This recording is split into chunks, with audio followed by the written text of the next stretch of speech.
1. The Adams Family. It is 1797, and a young nation that just fought a brutal war to escape a king is about to hand ultimate power over to one fiercely ambitious family. The Adams dynasty didn't start with massive inherited wealth or oil money. It began with a relentless, sometimes unbearable intellect.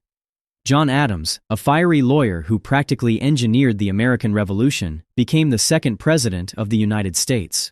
But his ultimate legacy wasn't his own term in office. It was his son. John Quincy Adams was groomed for absolute greatness from childhood, witnessing the battles of the Revolution and serving as a foreign diplomat before he could even shave. When John Quincy took the presidency in 1825, he completed a father-son political dominance that shocked a newly democratic nation. But this brilliance came with a heavy cost. The Adams men were notoriously stubborn, arrogant, and suffered from deep bouts of depression. They refused to play the traditional political game, alienating their allies and losing re-elections. Yet for over a century, if America was negotiating a treaty or shaping its moral compass, an Adams was in the room, holding the pen. 2. The Harrison Family. Long before modern political machines existed, there was a quiet, almost forgotten dynasty that built its legacy on military glory and a tragic record that still stands today. It started boldly in 1776, when Benjamin Harrison V risked his neck to sign the Declaration of Independence. But the real story begins with his son, William Henry Harrison. In 1841, William ran a revolutionary campaign. He branded himself a rugged frontiersman, handed out hard cider to voters, and easily won the presidency. But in a brutal twist of fate, he delivered the longest inauguration speech in history, in the freezing rain without a coat, caught a chill, and died just 32 days later. It seemed the Harrison political machine had died with him. Yet, nearly 50 years later, his grandson, another Benjamin Harrison, quietly stepped out from his family's shadow. Known as the human iceberg, for his stiff, fiercely cold personality, he completely lacked his grandfather's raw charisma, but possessed a brilliantly tactical mind. In 1888, he took the White House, making them the only grandfather-grandson presidential duo in American history. They weren't flashy, but the Harrisons proved that quiet, calculating endurance is sometimes all it takes to conquer a nation.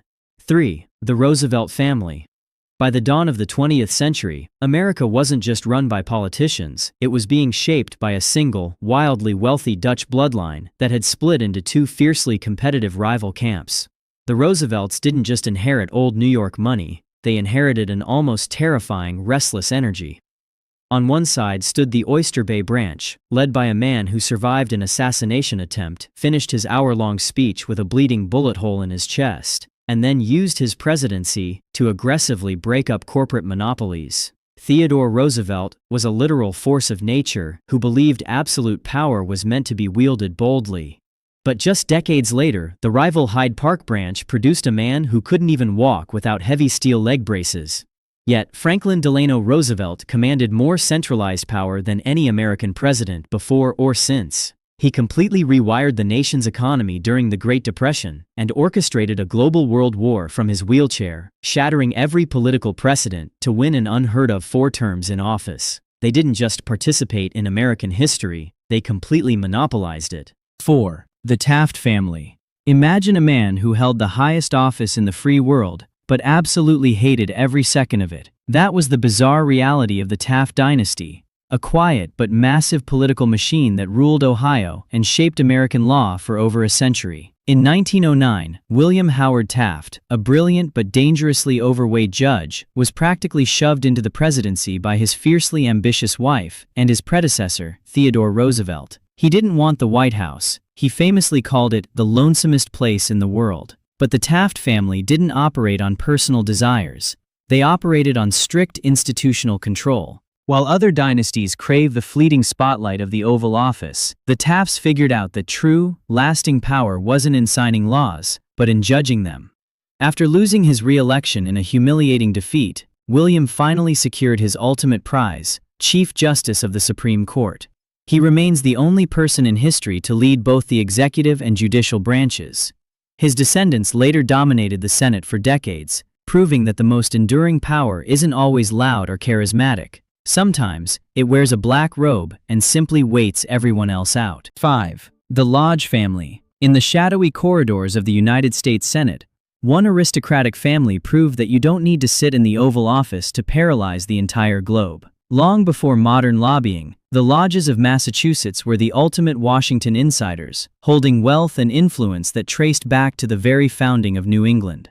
But their true power lay in their terrifying ability to completely dismantle a president's agenda. In 1919, when President Woodrow Wilson desperately tried to bring America into the League of Nations to guarantee world peace after a devastating global war, Senator Henry Cabot Lodge didn't just oppose him, he orchestrated a brutal, calculated political assassination of the treaty. Operating from the Senate Foreign Relations Committee, Lodge strategically bled the agreement to death with endless amendments, keeping America out of the global alliance and fundamentally altering the course of the 20th century. Decades later, his grandson carried on the dynasty's lethal influence as a powerful ambassador shaping the deep chaos of the Vietnam War. They operated from the shadows of the Capitol, proving that the most dangerous power is often the absolute authority to say no. 6. The Kennedy Family. Long before the internet and modern media, one family realized that in America, politics isn't just about policy, it's about absolute, intoxicating glamour. The Kennedys didn't just run for office, they cast themselves as American royalty.